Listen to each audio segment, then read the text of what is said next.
Assalamualaikum kawan-kawan semua. Ramadan ceria bersama kami. Selamat datang ke rancangan TVPSS Sehati. Hari ini Soleha nak cerita sikit dengan kawan-kawan.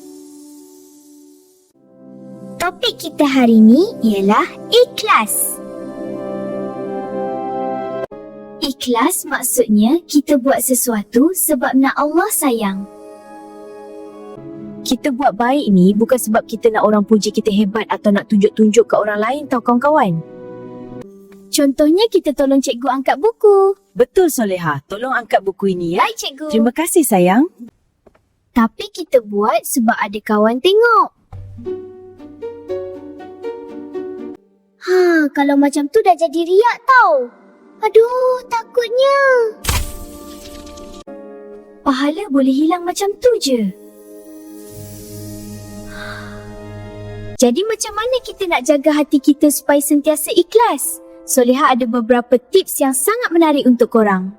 Tips yang pertama, lebih baik kita buat senyap-senyap je. Tak perlu orang tahu pun.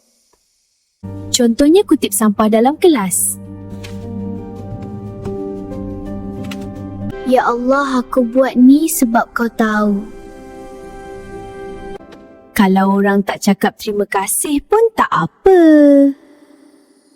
Sebab Allah dah nampak pahala yang kita buat tu. Sampai di sini sahaja tazkirah Soleha. Jumpa lagi tahun hadapan, insya-Allah. Jumpa lagi dengan kami tahun hadapan ya. Jangan lupa like, subscribe dan share banyak-banyak tau. Dan selamat Hari Raya, maaf zahir dan batin. Assalamualaikum semua.